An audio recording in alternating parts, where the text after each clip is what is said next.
Afternoon sunlight dances with the shadows cast by the branches of the massive trees above you. The evergreen scent of pine refreshes your senses. You arrive at the forest of Elkona, the forest of the elves. Actually, remember the swamp we passed 2 days ago? The one where we met the old man innocently gathering firewood? I'm not so sure he was innocent. We should check it out. But the forest of Elkona, it awaits. I've planned the forest. You guys said you were going to go to the forest this session. Calm down. We'll go to your forest. Just after we've gone back to that swamp. Fine.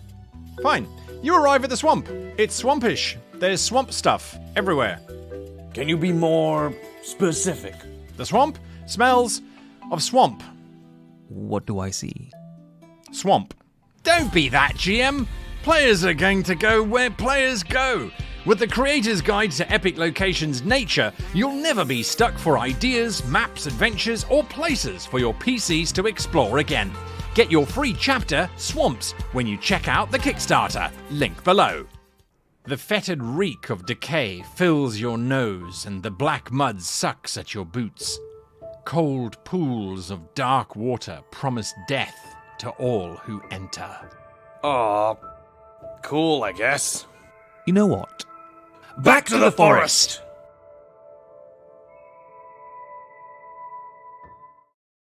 Hello, everybody! Hello to you and you and everybody else there.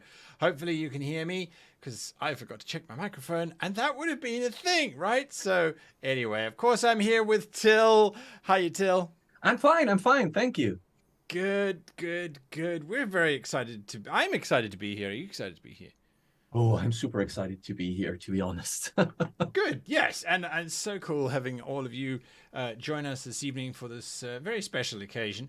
And so we're obviously going to be launching our new book, The Creator's Guide to Creating Epic Locations Nature. And we're also going to be giving away some cool stuff. Yep. Till? Yes, yeah, we're giving away a lot of cool stuff. I think we're giving away PDFs from your side. We're giving away subscriptions from our side. So we made a fun little game around our raffle. So I'm looking forward to do that. Yeah, it's going to be a great evening. There we go. Absolutely. So, right, we are here to answer your questions about the Kickstarter, to tell you a little bit more about the Kickstarter as well. And yeah, as Till said, to give away some cool stuff, just to say thank you for coming along and supporting the project, as well as to launch the project. So we're going to launch the project at 7:30. So can you just keep track of the time? Because you know what I'm like. So on the half hour, so 26 minutes from now, that's when we're going to try and launch this Kickstarter. You never can tell. So it's so great to see people from all over the place. I see hello from Croatia. I see hello from Florida, from all over the world. It's wonderful to have you all here.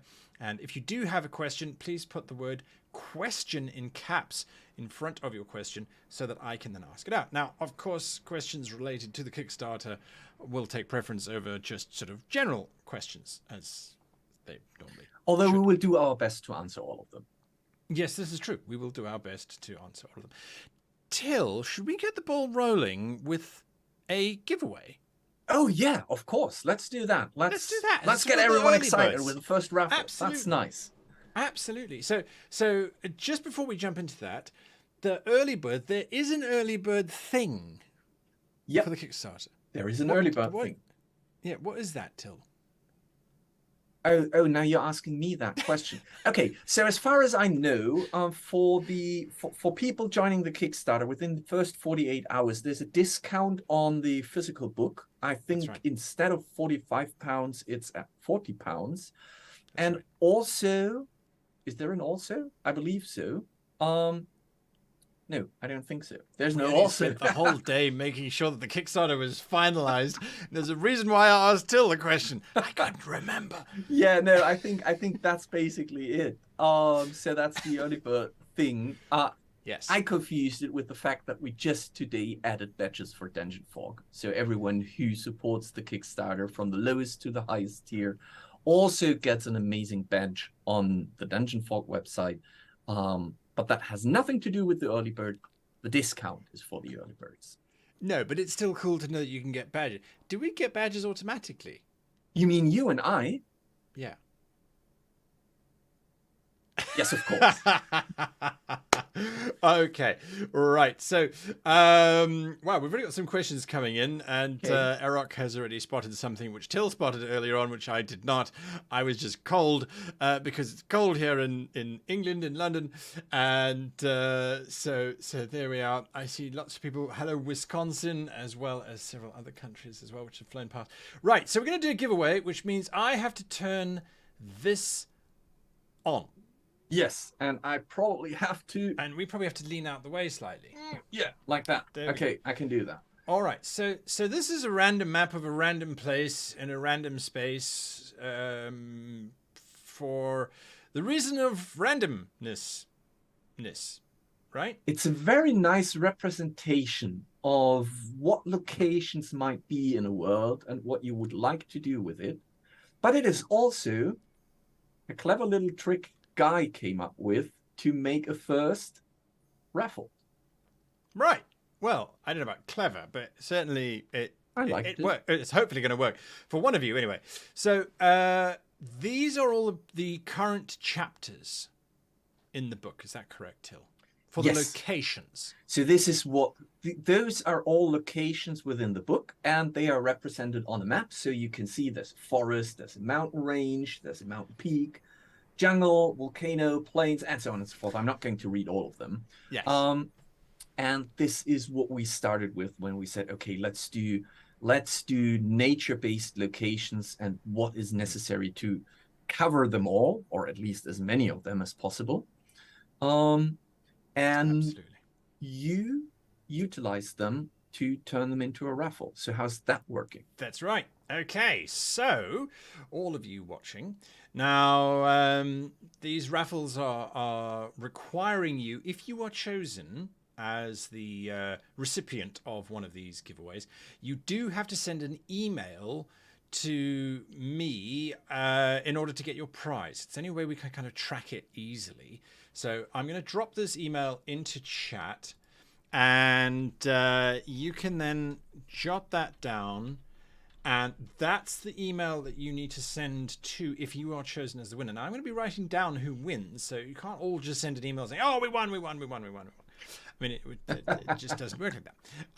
I promise you. So what we're going to do is you have got 16 locations that we are currently masking, and you now need to throw into chat one of those locations. Just throw in the number. So just start hitting that number that you like. If you like the number 7, or if you like the number 3, maybe, or maybe you like the number 8, which is literally double the number of 3. You just go ahead. Just throw it in there and throw that into chat. And then what Till is going to do with his eagle eyes is he's going to keep track of all of those numbers. And in this blink of an eye, he's going to tell you which the number came up the most in terms of being thrown out there. And then, once all those numbers are in, he's going to choose one person who entered the number that was the most in the throwout, and that person is going to win something. They're also going to go on a little adventure with us. So we're going to see what happens there. And remember, sometimes adventures are deadly if you're not prepared. So I think that's enough time for Till to be bombarded with numbers. Do you have an idea of what number came up the most-ish, Till? Yes, although some people were trying to trick me by posting the same number over and over again. I actually... Oh, there you go. Now we're getting a lot of 7s. 7? So it's 7 competing with 15, and I would say for the sake of it, let's go with 7. 7. All right. So 7 is the number, and then Till, if you would randomly choose someone from the list who provided the number 7. Yes, I will do that. Stop giving numbers now, by the way. Which is Valozar. I just picked Valazar from the list. Valazar. All right, so Valazar. I will expect an email from you, Valazar, if you survive your encounter. And I'm just realizing that I need a piece of paper here to write down all of this valuable information. So Valazar, so everybody, you need to root for Valazar to survive this encounter. Or to die, I suppose, because then they could pick up you could pick up some loot. So Valazar, I hope you're watching. And Valazar, so the question is here. You went to number 7. Number 7, the desert. The desert.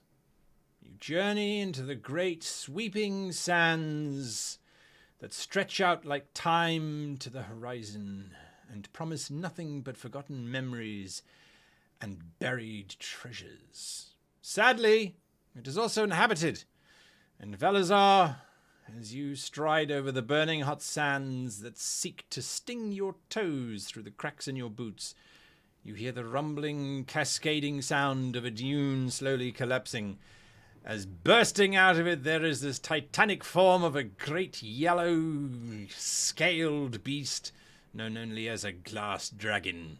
Its breath is liquid glass, and it threatens to encase you and add it to its glass garden.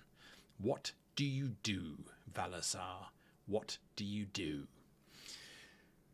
If anyone else is listening and cares, you can try and help Valazar survive this encounter, or just stand back and laugh and watch as Valazar is added to the glass garden of this glass dragon.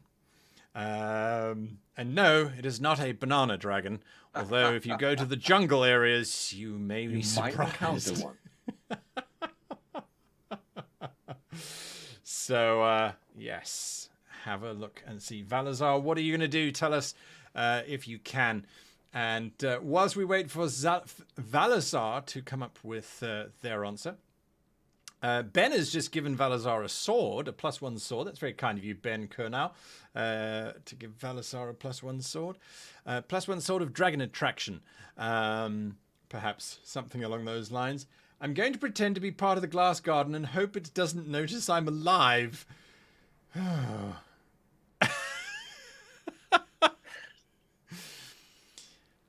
Well, Till, does the dragon notice?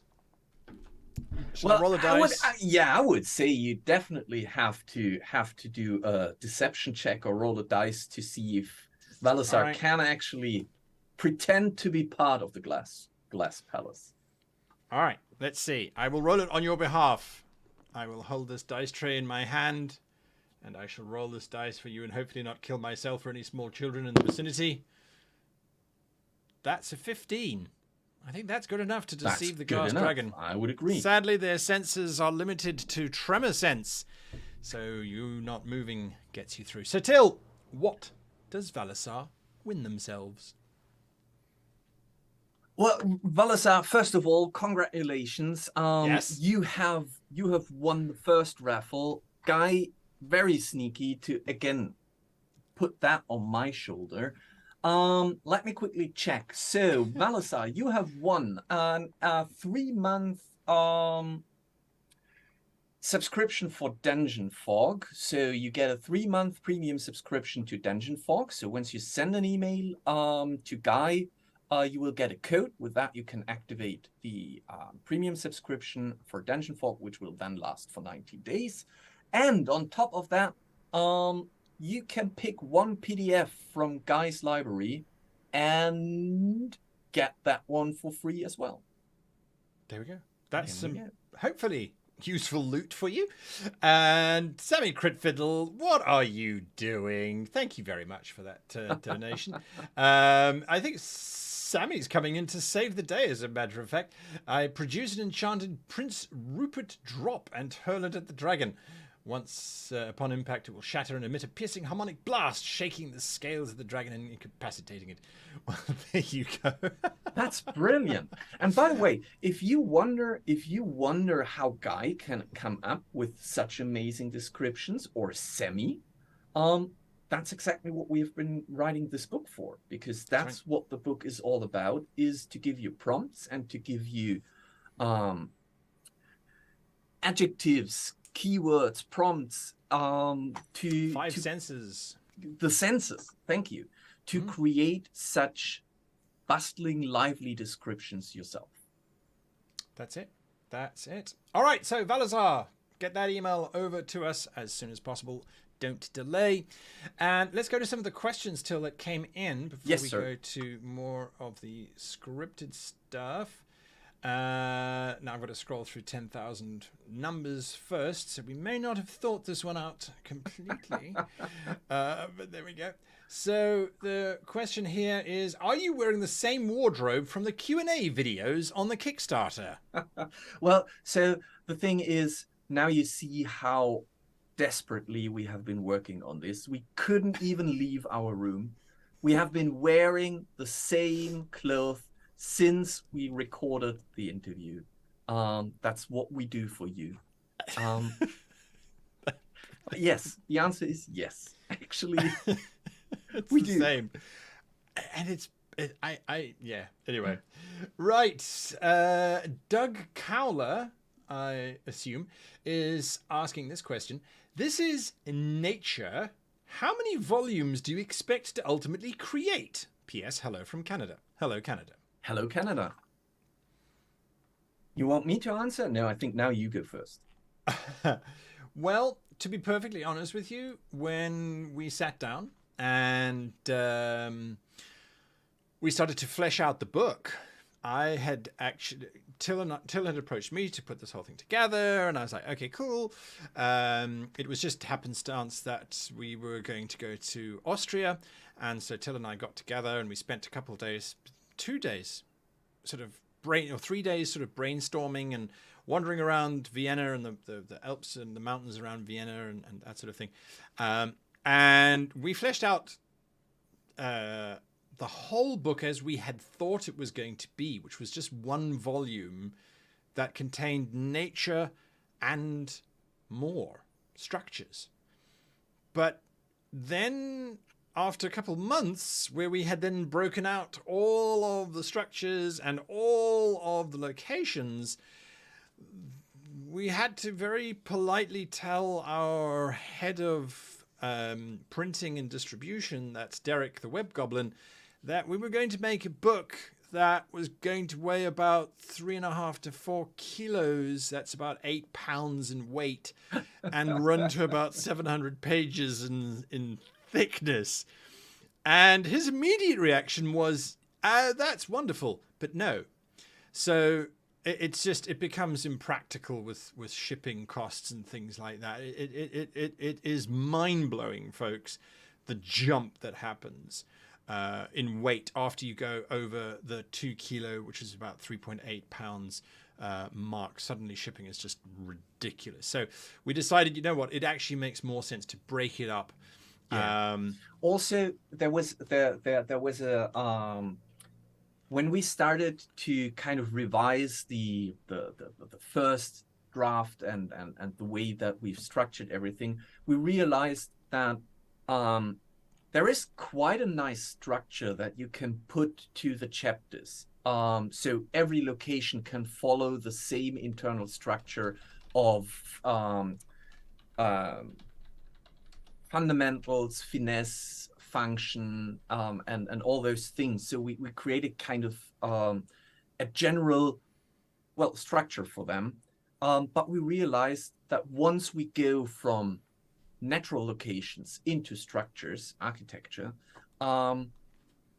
they don't work anymore. We would have to break that open, create a completely different kind of structure set for them. And so we said, okay, let's do this first Kickstarter. Let's see how excited you are about this. Let's see how well received this is. And I can already tell you, we have already quite a lot of structures waiting to be then reworked if we want to do a follow-up on that series. I think that's definitely one of the, yeah, absolutely. I think that's definitely what was going on in our heads. I think something else as well that you kind of have to take into account when you're doing these things, because you never know if the project's going to be successful or not, right?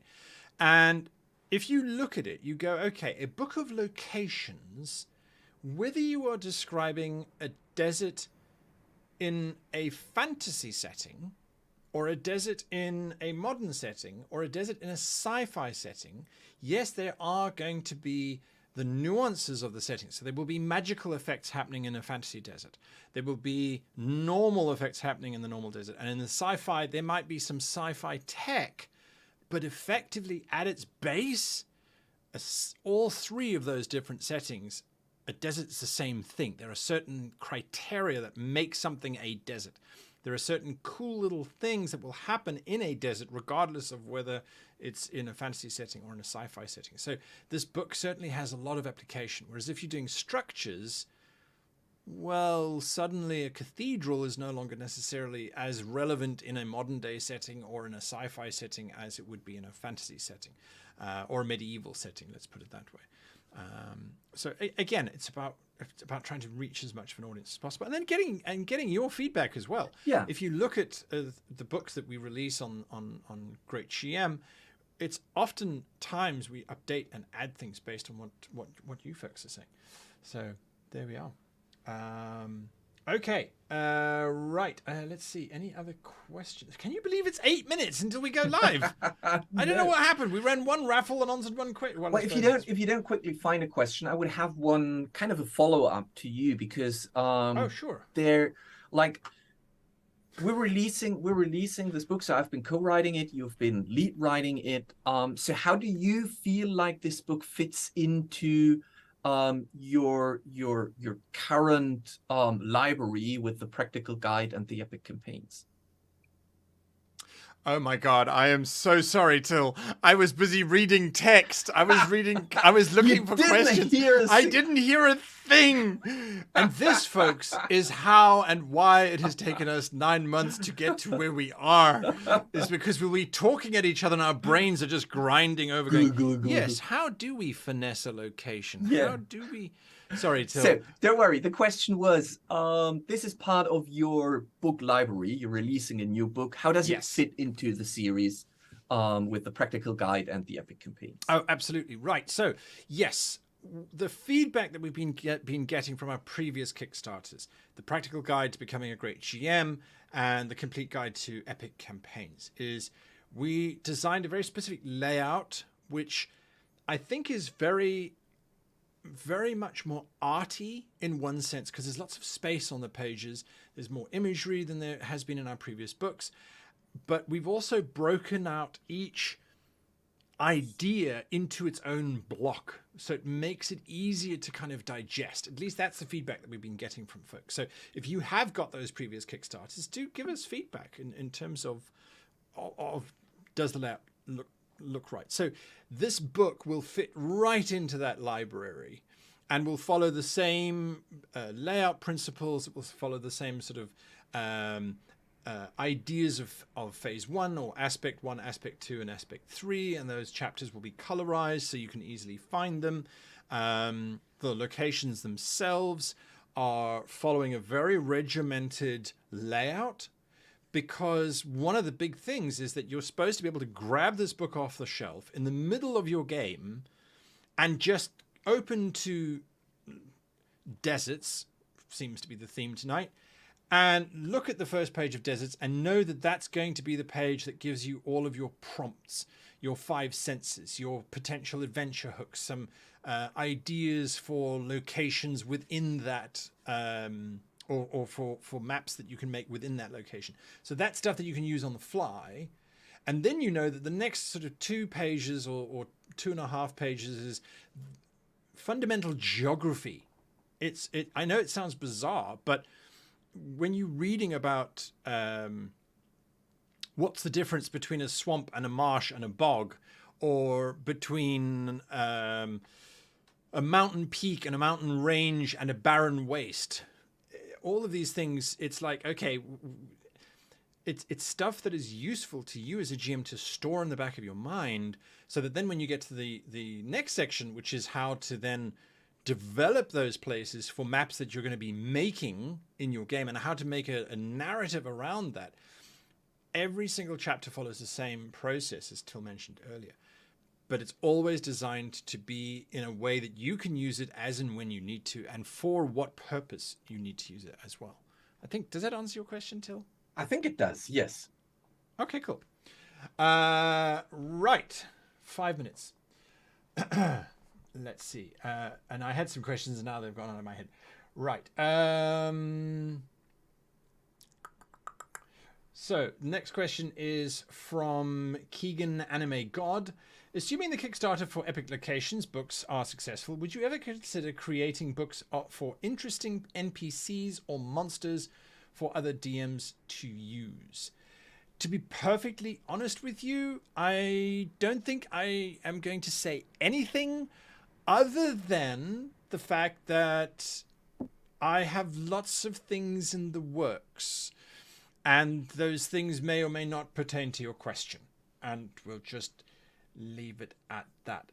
As a matter of fact, in talk about NPCs, and this is only as a general know-how, the Patreon channel of How to Be a Great GM every month receives 16 NPC cards, which are a portrait of the NPC, and then on the back is the OGAS system that I talk about on the channel, plus some adventure hook ideas and various bits and pieces. So if you're looking for NPCs, that's possibly something for you to have a look at already if you're in a bit of a rush.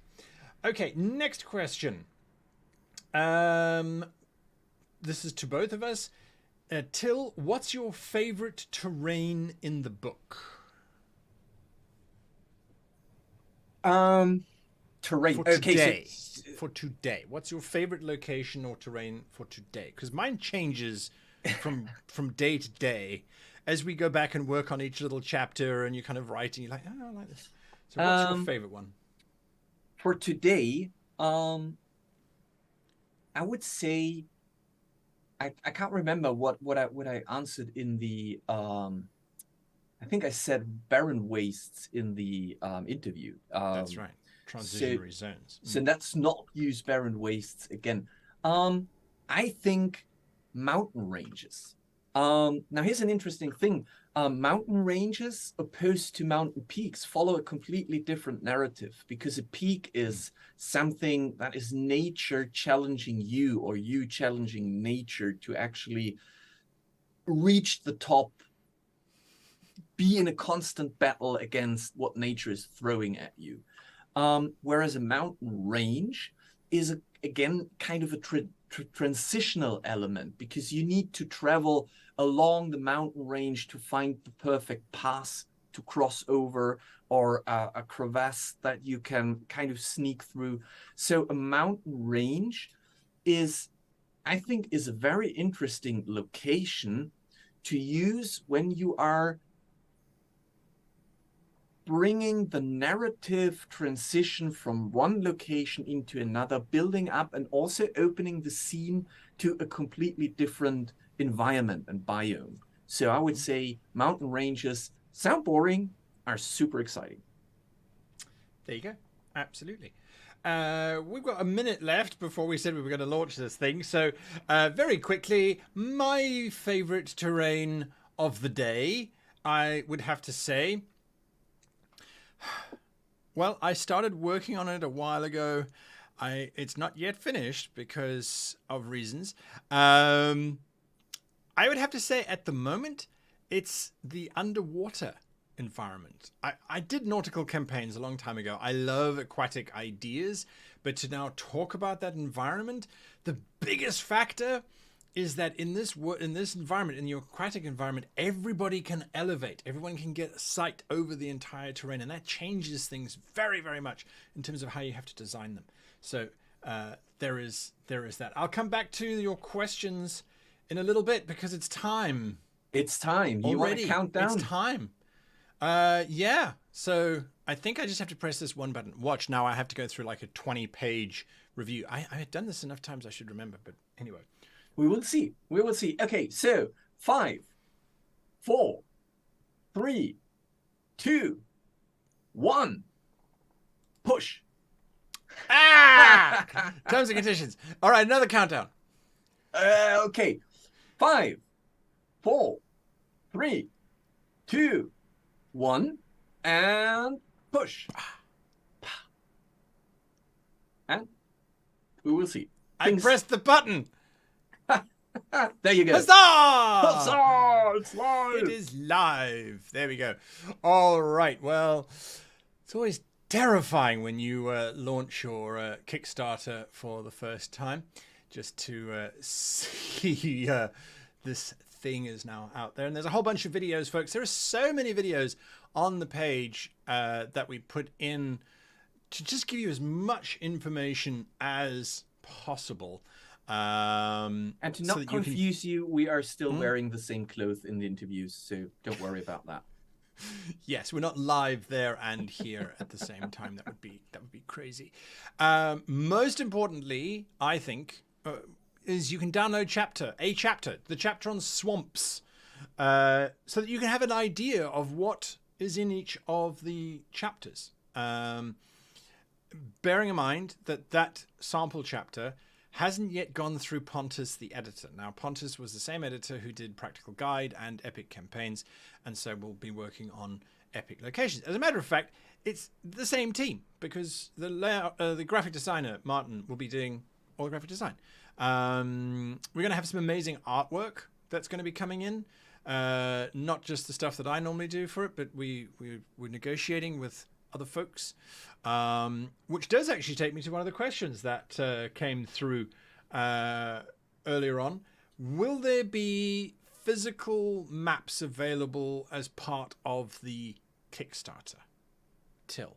So the answer is there will not be physical maps. So you won't be able to get a physical printed map throughout the Kickstarter. We've tried to figure out how we could do that, and it turned out to be rather complicated.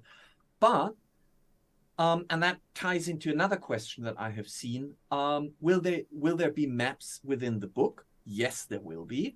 Will those maps be available? Yes, they will be. So you will be able to get I think it's part of the add-ons, where you can get the working files for Dungeon Fog, where you can see all the stuff that we've created for the book. But you can also purchase the, if you just want the maps themselves, the PNGs and VTT files to run them directly in your games. So they will be prepped for Foundry and Roll20 and Fantasy Grounds. And of course, just as the plain PNGs there as well. So you have both options: get the working files and get the PNGs. There you are. There you are. And I think we're off to a pretty good start. We're almost at 10% already, which is fantastic. Nice. Thank you. Yes. And that's why there we go. We're over 10%. Lovely. Folks, thank you so much. Okay, so let's let that do its thing. Oh, God. Bye. Oops. Yes. So no, that was not a Freudian click. That was a genuine mistake. It's like desktop 1, desktop 2. I don't know all these things. All right. So do we want to do another raffle now that we can celebrate the launch of the Kickstarter? I think so. And then dive into more questions. That's a great idea. Before we jump into that, though, there is a question that's come up.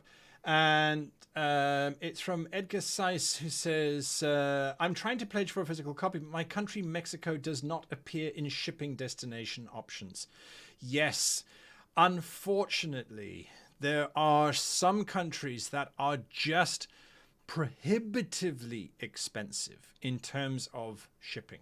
And by prohibitively expensive, we mean it would literally cost you more to ship the book than it would cost you to actually get the book. So what we are saying is, if you are desperate to get a physical copy to your country, send us an email so we can then chat about it, because we're happy to add the book pledge, but be aware that the shipping is insane. And unfortunately, there are a lot of countries that when a book arrives at the border will slap 100% tax on top of that. And it just becomes insane to try and do that. So there are solutions out there. There's things like Aramax, or Aramex, I think it is, which you create an address with them in like the US, and so then the book goes there, and then it gets shipped to you in your own country, and then you're dealing directly with them. But we had in our last Kickstarter in Practical Guide, literally the shipping company that we had contacted, that we had hired 8 months beforehand, and who had given us shipping rates, about 3 weeks ago sent us a letter saying, by the way, there are 2 of your books that are going to these 2 countries. We are no longer shipping there. So we will send them to you and you can get them there. And that could be with DHL or whatever. And again, those fees just become insane. And there's no guarantee that they'll get there. So send us an email if you really, really want the book, and you can't find an Aramax solution or a shipping forwarding solution there. So, right, enough of that dull, boring sadness. I don't understand why countries put tax on books. Not all of them do. Some of them do, some of them don't. Yes, so there we go. Right, let's do another giveaway. So, Yes. You're going to do this one, Till, and I'll count the numbers because I'm good at maths, right? We can do the same thing. I'm now used to it. It's fine. Just we will ignore the 7. We're not doing the desert. Right. And I would very much prefer if you do the narration. You're so much better in that than I am. So let's go for it. Let's have the numbers rolling in. I will collect them. Just post the number between 1 and 16, and don't post 7. That's useless. And I will be watching the numbers rolling in. All right. So there go the numbers coming in there. And nice to see so many folks on Twitch. There was a very small part of me which went, well, should we send something to Twitch? And then I remembered that there's so many lovely people out there on Twitch. Right, so those numbers are coming in, and whilst Till is definitely looking and making sure that he's aware of all of the numbers, we'll give it a few more moments. So let's ask this question. Do you have to have Dungeon Fog in order to be able to use the book? You want me to count numbers and answer the question? Okay, sure, I can do that. By the way, the 8 is rolling in so often. I think the 8 is the number. And now to answer the question, no, you don't need to have Dungeon Fog. It is part of the book is to help you design those locations and create maps if you want maps. But there's a specific chapter where we talk about how you can actually bring this location to your players, and that doesn't have to be a map. That could be theater of the mind, and we're breaking down between all the different types of maps that you can use, like an exploration map or a lair map or a battle map. So if you are a map designer and you want to get tips and tricks on how to actually ramp up your map design, then you will find something in there. But if you just want to have the book to learn more about those locations, about the background of where does such a location form, how does it work, how can you put finesse to it, make it exciting, spice it with obstacles, then you're super happy with it. If you have Dungeon Fog, perfect.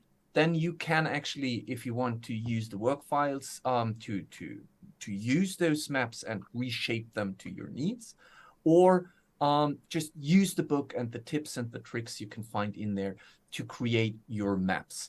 And you will definitely find that, I would say, almost, if not all the maps that will be in the book are made with Dungeon Fog, which means that you can see what you can do with such maps and such locations. That's right. I think, just to be absolutely clear, there's nowhere in the book which says step 1, open Dungeon Fog. Step Yeah, 2, no. click on this tool. Step 3, that's not there. We don't talk about that. Okay, so the number that was coming through is what, Till? You said number 8. 8, yes. All right. And whom in number 8 is going to face off against the creature in the forest? Yes, let me do Creature in the that would be, let me see, Rick Music. Rick Music. Is that right? Rick Music? Yes. Okay. And just a reminder to send an email, Rick, to... I don't know where I'm typing that. It's just being typed somewhere. Is the stream still going? Yes, it is. Okay, because that would be funny. So there we go. At gmail.com. All right. So Rick Music. Okay, you're going into the forest. The forest, that great green expanse that stretches outwards, upwards, and downwards at the same time. The soft sound of the leaves gently crunching underfoot alerts you to the fact that it is autumn, and the dashes of red, yellows, golds, and browns seem to wrap themselves around you in a kaleidoscope of warmth, welcoming comfort as you enter into this delightful forest.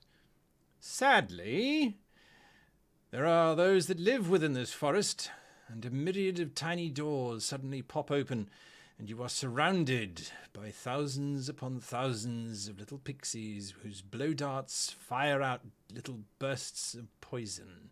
How will you overcome these foes intent on causing you to sleep for 1,000 years? Wow. So there we go. You have fun with that one, Rick Music. And of course, anyone in chat, you are welcome to try and help Rick get out of this pixie ambush. Because, well, who knows? Now, there's a good question there from Jeff Dunaway. How do we get the Swamp PDF? Well, you head on over to the Kickstarter. And I thought I had that link as I do.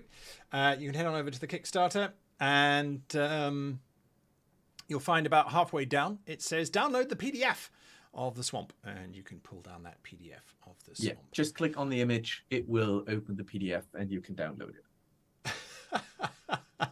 Oh, there's some wonderful options here. Sounds like a job for insecticide. I give Rick a protection from Fey scroll. Well, that would be useful if the Fey were attacking, but it's just the poison that's being launched at the moment. But yes, all right, that's fine. They won't be able to eat him once, or her or they, once they get taken out. Mr.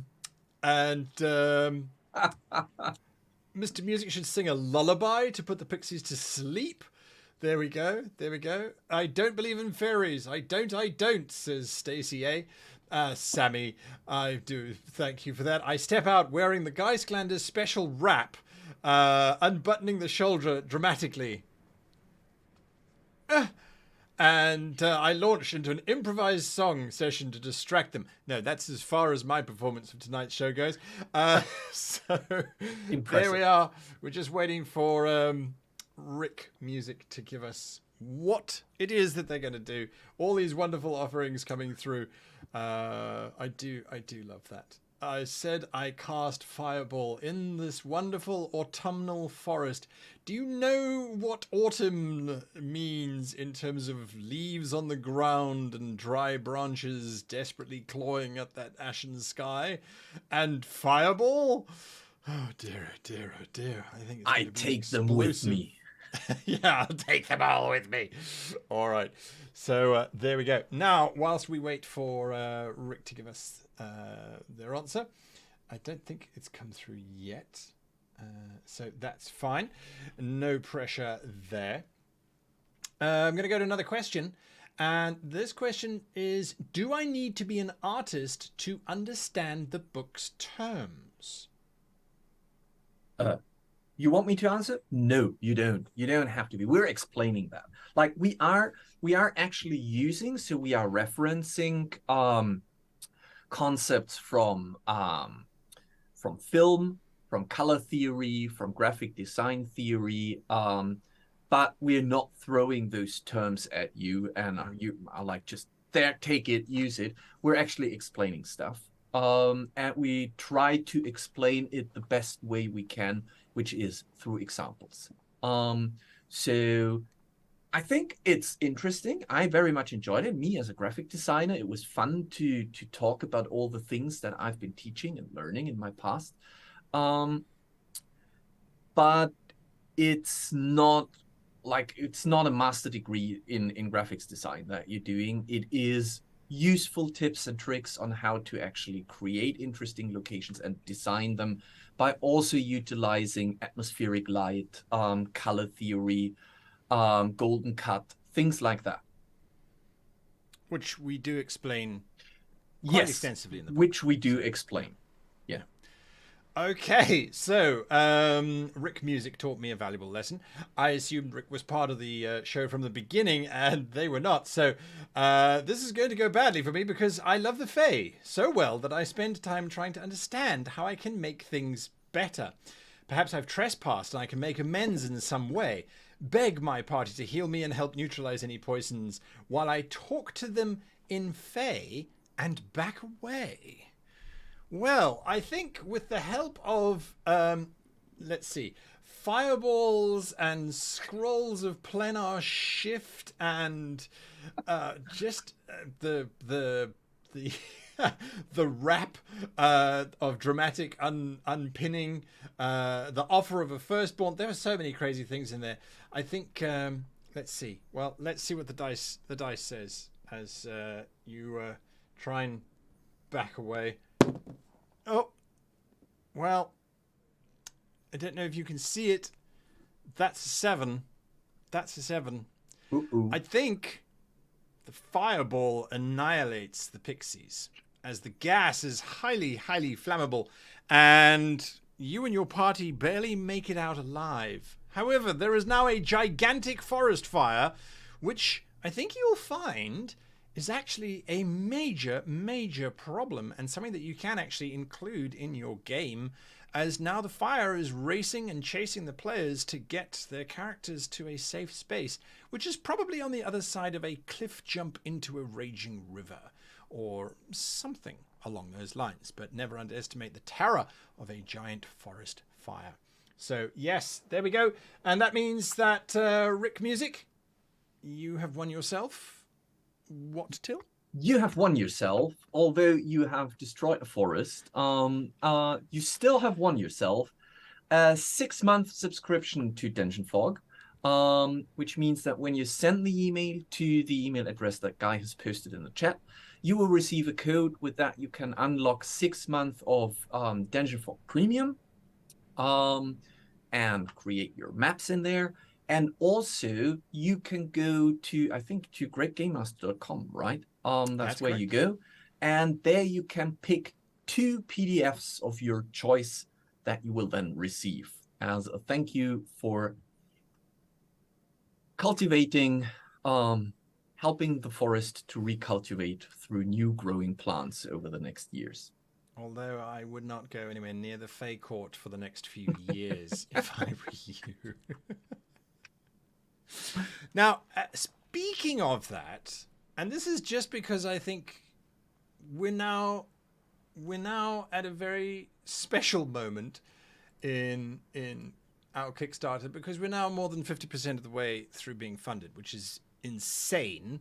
Thank you all very much for your support on that. That's phenomenal.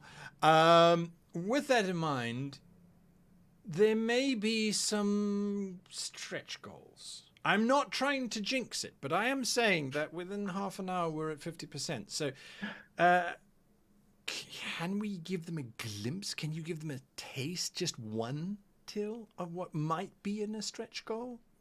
Yeah, so of course. We're not going to tell you what the stretch goals are because they are, we don't want to jinx it. But, you know, when you walk the lands, you might go to locations like mountains or forests, and you might even encounter a cave that you then follow down and down until you actually get to places that might even be a bit oddworldly. And you probably want to describe to your people, to your players, how those places actually look like, feel, taste, and what obstacles could be hidden in there. So we're not just looking at what is in front of the, how do you say, plain eye, but maybe we also thought about things that are a bit more off to what you would expect in the first place. There you go. And that cryptic answer is appropriate to someone who may or may not live there. Okay, so that's useful there. Okay, folks. So we have only got 9 minutes left. My goodness, because this was only supposed to be half an hour long stream. I do like some of the comments that are coming through. You make me laugh at the most inappropriate moments. So yes, Rick is pixie dust. Is one of my favorite ones. The Fey Court. Next time, Fey Court, Law and Order. Can they find the person who burnt down the entire forest? So there you are. Alan M is saying things in chat which may or may not be appropriate for answers. Who knows? Yummy stalactites. Absolutely. Stalactite, stalagmite. I can never remember which is which. Someone once told me a clever limerick, which was stalactite, hold on with all your might. Stalagmite, you're fine. I don't know. I can never remember. Can you remember? I do, because unfortunately, or in German, there is also a limerick that kind of explains what is hanging and what is standing, which kind of helps to remember what a stalactite would do or a stalagmite would do. What is the German limerick, or is it Is it? That is actually that probably might get you in trouble. Stalactite has G for ground. Stalactite has C for ceiling, says Streets Twitch. I think that's brilliant. A G for the ground, stalagmite, and a stalactite has a C for the ceiling. Yeah. That's wonderful. Okay. A question from Erok. And the question is, are methods of travel through these locations covered in the book? To some degree. Not in it's honestly, not like we're suggesting. I'm going through all the locations in my mind now, but I would say in almost everyone we are actually thinking about how travel is, how the location is affecting travel. Yes, absolutely. Mainly how it incommodes travel. So what problems travel might suffer from, or why people would travel through that area, or what you need to have in order to actually travel through that area. So it's not like there's going to be a chapter on what is the best wagon for you when crossing a plain, or something along those lines, but it certainly will talk about why plains are much more favorable for crossing in wagons than, for example, Arctic tundra. Also, I think that was another question that I at least saw on one of the collection lists that we had, was is that book designed for a specific setting, and are there specific rules introduced in the book guide? Oh, so like all great GM books, it's system agnostic, so you won't find make a survival check DC 15 here. It's not designed specifically for D&D or for Pathfinder or for Cthulhu. It is just designed to inspire and encourage you as the GM to go, okay, so they're talking about, I don't know, quicksand in the desert, for example. And quicksand has it's called quicksand for a reason. There's a reason why people get stuck in quicksand, and it describes the effects, and it describes how you can narratively add that to your game. and it doesn't then go any further to say, and then you have to make an acrobatics check or this check or that check. It talks, this is more a book to help you describe things and to inspire you, so that if you have time before your session and you want to prep the most amazing map that has quicksand in it in the desert because you've been inspired to add in quicksand, you can then go, all right, I need to do this for this situation or for that situation. Although I must add that this is part of the revision draft that hasn't been fully approved, so I'm not sure if it makes it into the book in the end or not. But we have a chapter on game mechanics and how a battle map should utilize some of the game mechanics to actually shine, where we do speak to some extent about distance and movement and stuff like that, and how that affects a battle map and make it an interesting encounter location, which, for example, for quicksand, then might be applicable, where you say, okay, I want to have a map that has quicksand. How big has the map to be to actually be useful as an encounter where quicksand adds to the difficulty itself? Absolutely. Okay, so a few questions here there. And Damien the DM, hello Damien, says, is the Lifetime Dungeon Fog add-on just for the battle map maker? Or does it include Deus? That will of course include Deus as well. Although please keep in mind Deus is in development, which means that although you get access to the alpha, it's still an alpha. So the battle map editor, fully functional working system. Deus currently in the state of finishing up the world map editing, transitioning currently, so by the end of this month, hopefully, into city map making. So don't expect to have two finished products. You have the finished battle map editor and access to the alpha of the Project Deus current development build. There you go. Now, Link the Vampire says, I asked this at the last campaign, so it feels right to ask you for this one. Any plans for an audio version? I love it when you read to me when I'm at work or whenever, really. Well, firstly, that's very kind of you to say that. I think it's pretty much a guarantee that there will be an audio version that releases with it at some point. Although what we've realized is that these audio books do take quite a lot of time to produce them at the level that we want them to be produced at. And so it hasn't been bundled with this particular Kickstarter, but it will be done in the near future. So bear that in mind. Any plans for translations? Asks Marion. Till, do you have any thoughts on translations? I would say that heavily depends on the how well received the book is. I mean,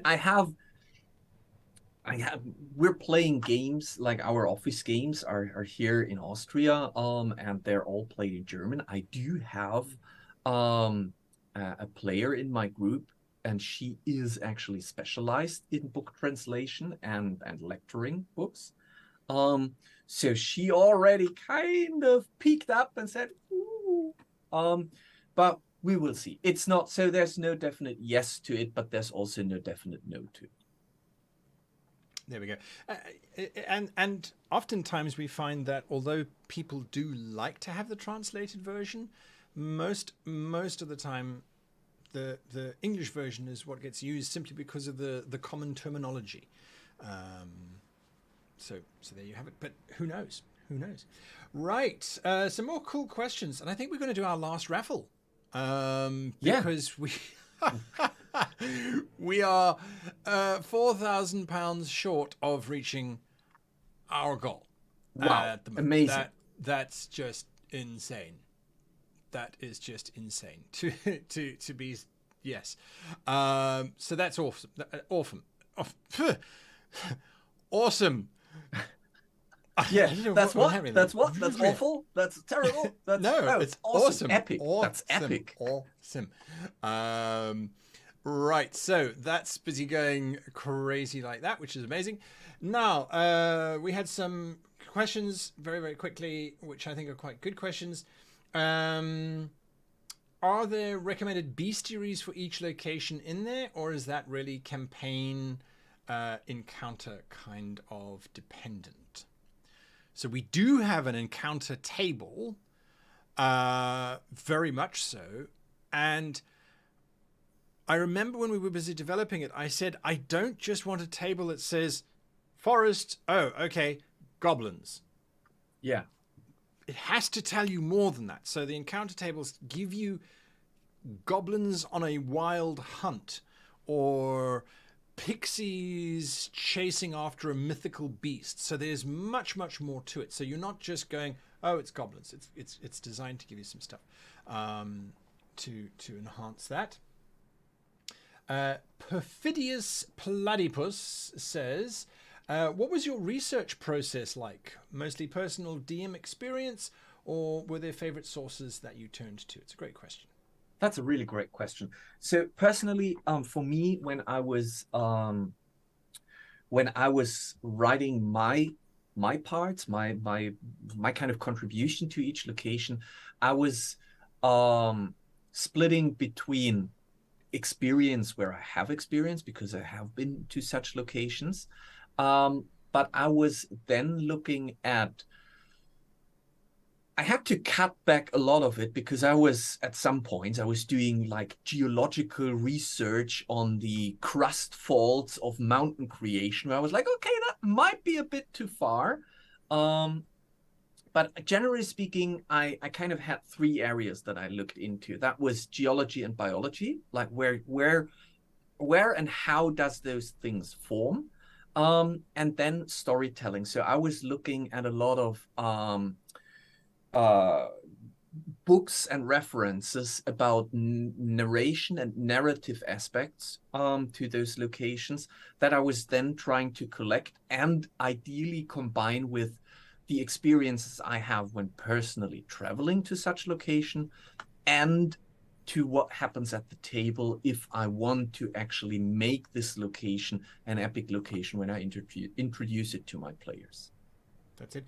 And pretty much the same from my side. I've had the luxury of touring all over the planet and going on lots of sort of safaris and outings and hikes, and really being able to absorb all of that kind of stuff. Also working with geologists on various things in my misspent youth, as well as reaching out to people and going, hey, you live in this environment, or I know that you've been there or here, or talk to us, let's have a look, let's see what's going on. That kind of ties into another question that was asked. Is it wait, where is it?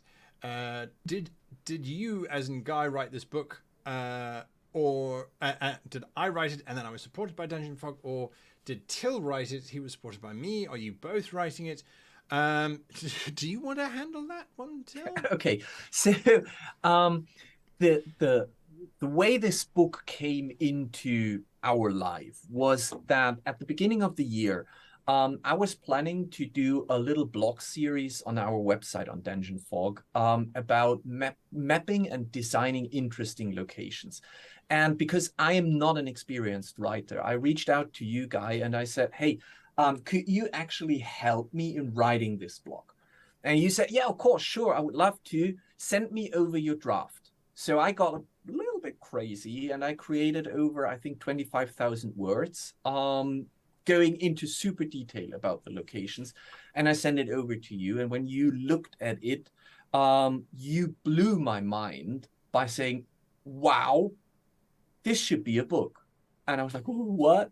And he said, yeah, that actually has the material and the potential to become a great book.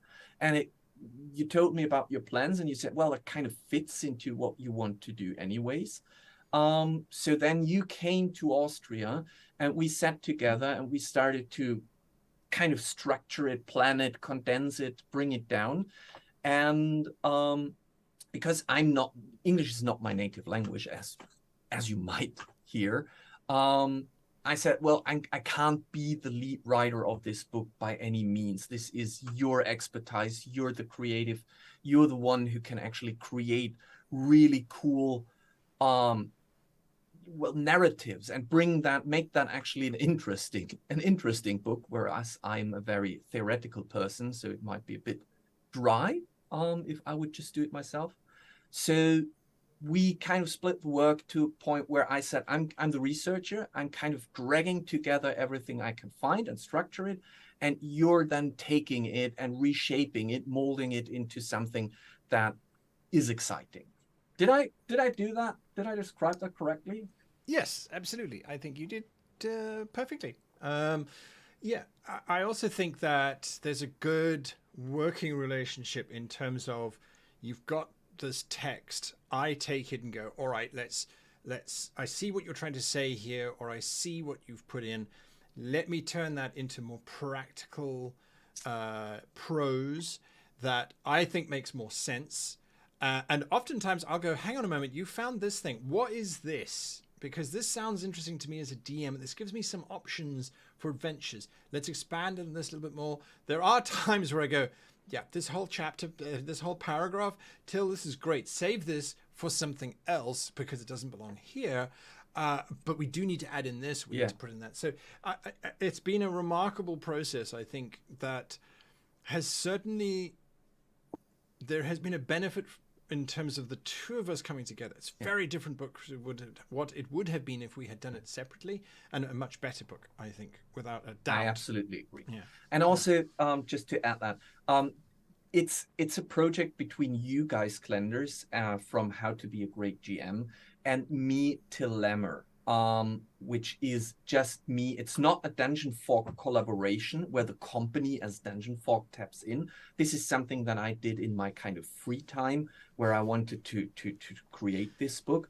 And of course, my team is super excited about this, and they are supporting it. So Dungeon Fog, the company, is kind of wooing and cheering for this project, but this is an How to Be a Great GM project and not a collaboration between the two companies. Yeah, it's two friends getting together going, oh, what are you doing? Oh, nothing. What are you doing? Oh, nothing. Oh, let's write a book. Okay. Yeah, of course. So there we go. Right. Yeah, Laura Bones says, wait, you have free time? Slackers. Yeah, absolutely. Laura, not anymore since we started. We thought we had free time, and then we realized that we don't have free time. Okay, there were some interesting questions. Right. So we're going to do another raffle. So let me bring that map up. So now no longer number... What the hell was it? 7 and 8. Thank you. 7 and 8. Yeah. So, isn't that? I suppose that's statistics for you, isn't it? Because that's it.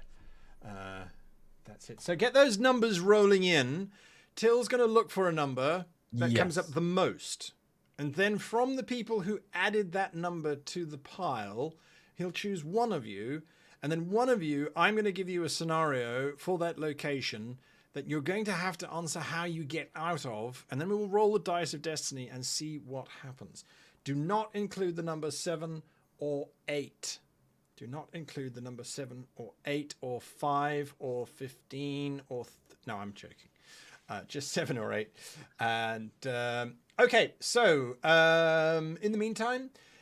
if you miss this Kickstarter, or if the Kickstarter has arrived at a time that is not financially safe for you to support the Kickstarter, remember, financial stability before gaming, and you are worried that you won't ever get this book later on, do not fret. The book will be available to you probably in the latter half of next year once it's been printed and shipped across the planet, and that will be available on our websites for purchase.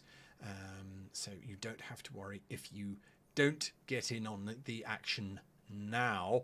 Having said that, a lot of people already have 259 people as of this moment.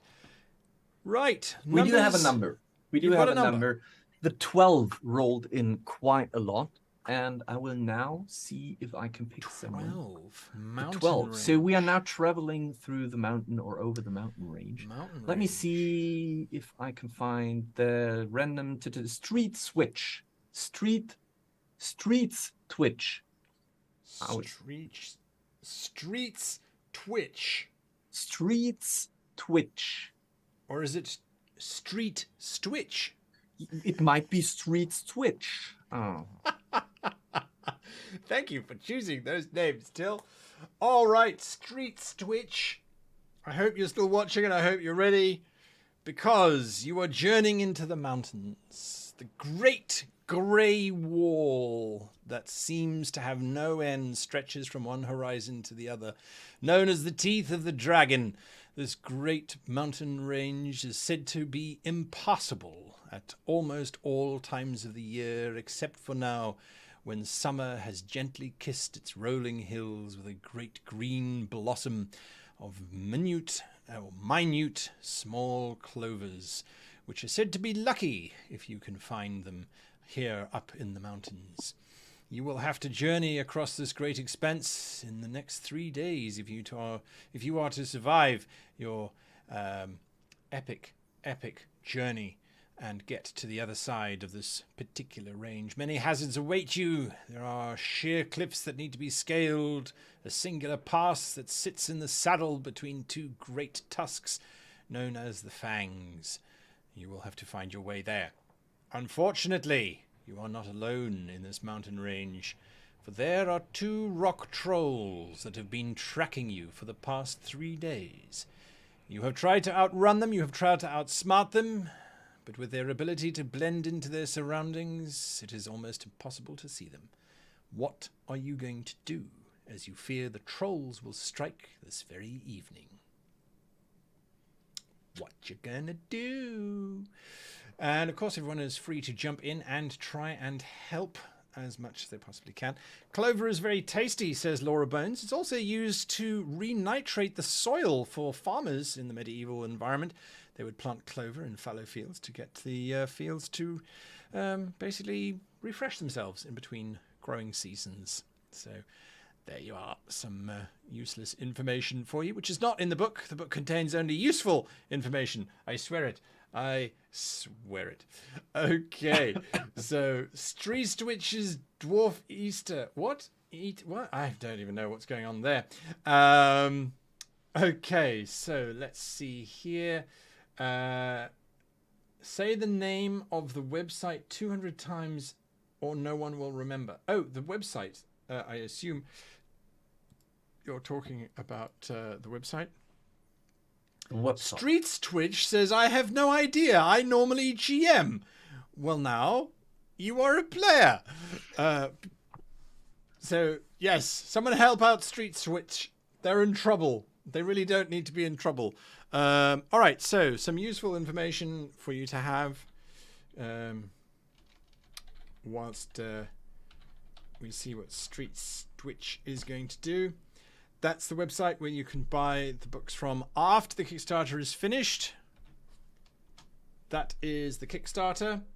And if you want to check out the most amazing software, that's Dungeon Fog's website, if you want to look at that.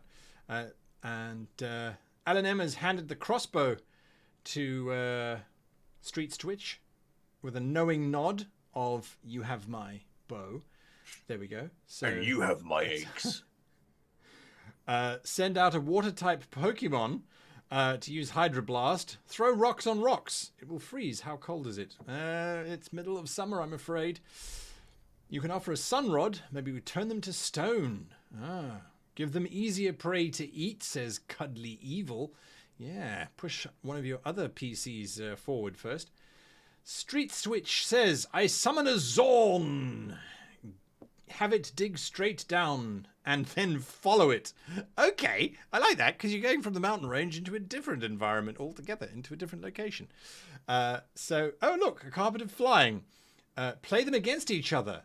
Generate crossfire. I like that. And of course, it had to happen. Eric von Roxalot says, pulls out a giant piece of paper, because paper beats rock every time. Well, with that thought, let's see what the Dice of Destiny says. How well does your hole that you are digging straight down work for you? And does it start raining and suddenly your hole becomes a well? Here we go. you got a natural 20. How That nice. means you well, Till, what does a natural 20 mean? Well, Oh boy. that means that not only you have found the perfect way to escape the trolls, you've also found a friend, because that one is following you around forever now, digging your holes wherever you need them, and also leading you directly to a giant cache that you open, and you can find an annual subscription, so 12 months of Dungeon Fog Premium in there, as well as 3 PDFs of your choice from thegreatgamemaster.com. So there you go. Congratulations, Congratulations. on that, Streets Twitch. So if you would please remember to send an email to this address, I will make sure that you get all of that there. And hopefully now, as the DM for your group, you'll have amazing assets and maps to entertain them with, and all of the PDFs you could hope for to run all the different types of games that you like. So there you are. That is our way of saying thank you to all of you for joining us for this amazing stream and for your phenomenal support on this. I mean, it's insane, Till, but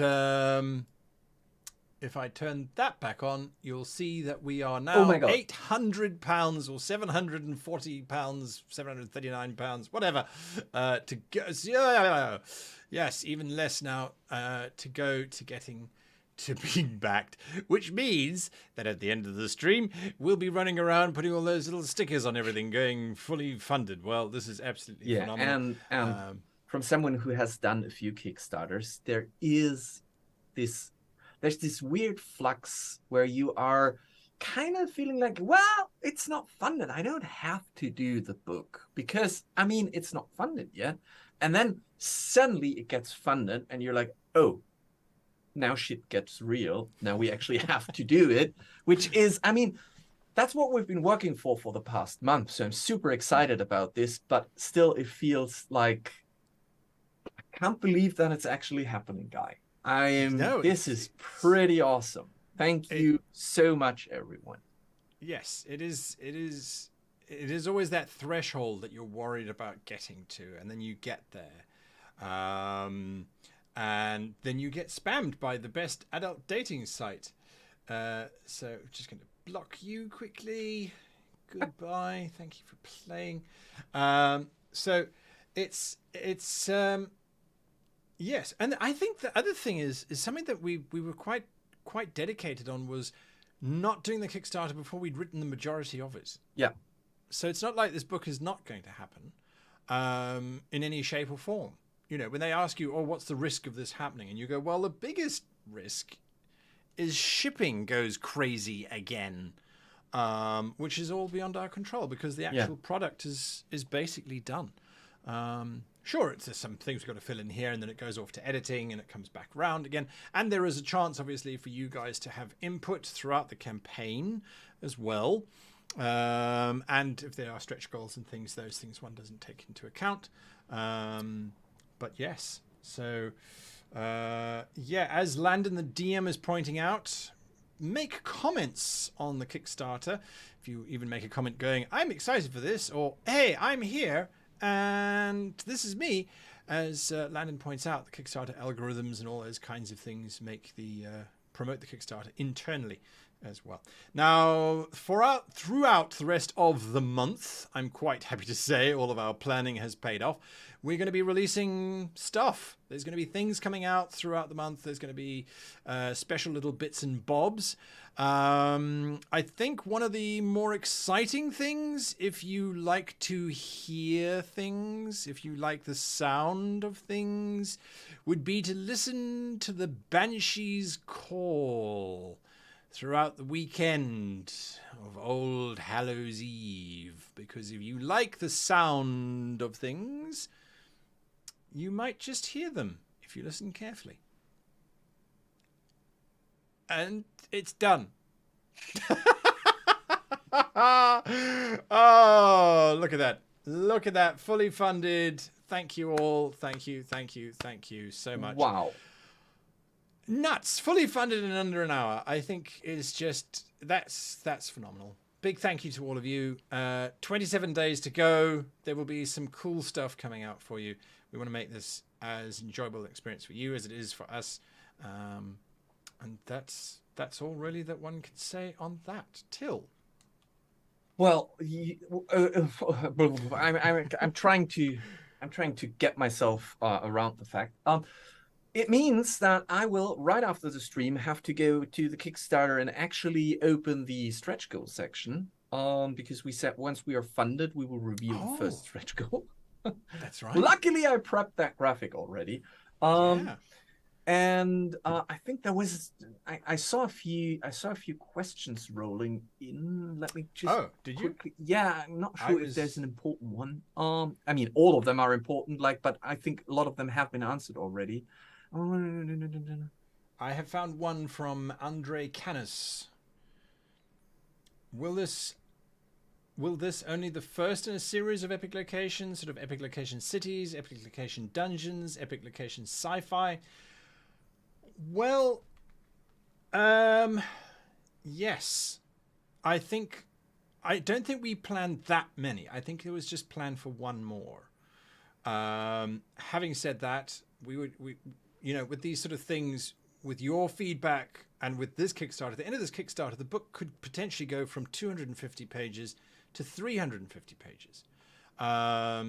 Depending on where we end up going and what sort of funding we get and that kind of thing. Because you can always add in more. It just costs more, right? So in terms of will there be other things, well, certainly we know that we've got scope for at least one more, which is structures. Would that involve settlements and cities and towns? Would it just be the individual buildings? Those are the kind of questions that need to be asked and answered in polls and in engagement with you folks. We both have very active Discord servers, so you can join those, discord.gg/dungeonfog or discord.gg/greatgm. And, that's where we have these kind of discussions and things. Science fiction is always tricky because when you say, well, what makes science fiction a science fiction office different from a medieval rectory? They're both going to have certain fundamentals that are the same. It's really just the dressing that kind of changes.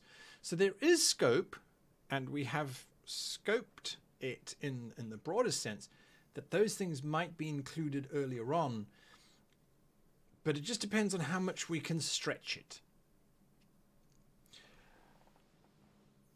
Anything you wanted to add on that, Till? No, I think you did an amazing job answering that question. Okay.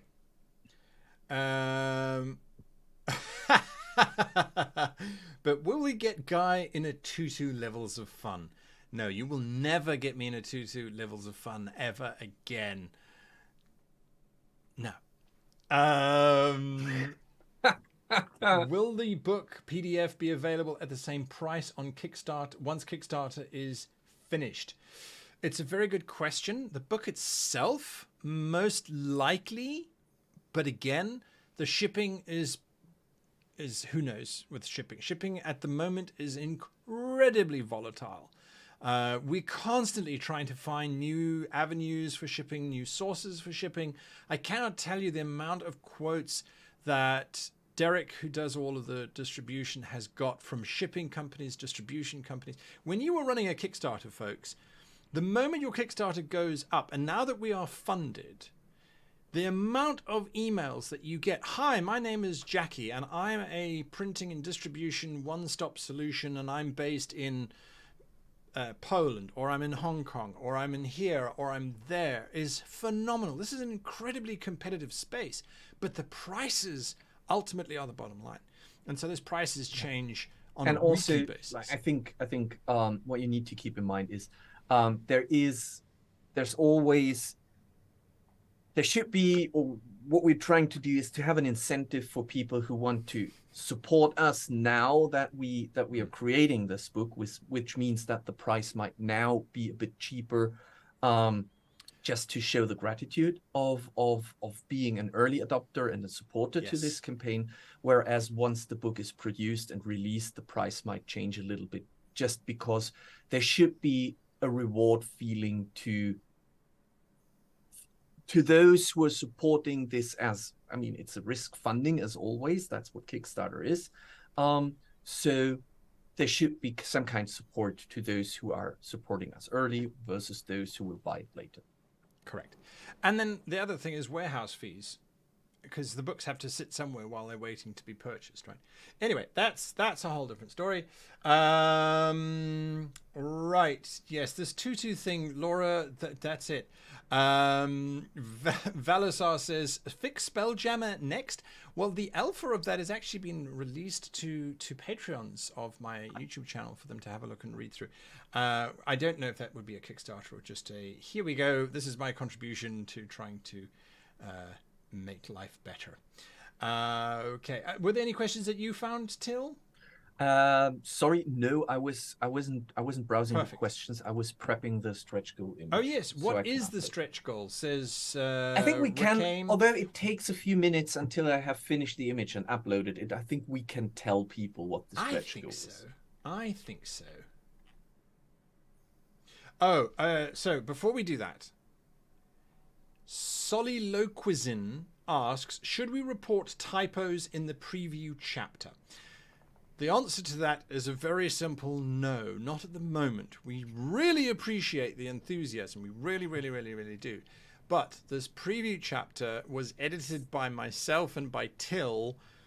And so what you are getting is a glimpse into the kind of stuff that goes through our minds before it gets cleaned up by the editor. So we hadn't yet engaged Pontus to edit the stuff, and we wanted to get this out as a sample to you. So the typos and things, they are there. I do apologize. I mean, the moment you release something, you're like, I've checked this document 20 times. And then you read it and you're like, except that I didn't check that the title was even spelled correctly, or things along those lines.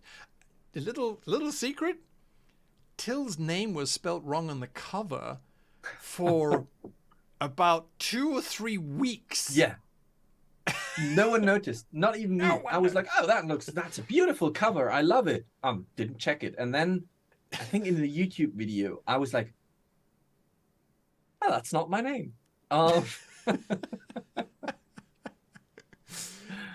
dear.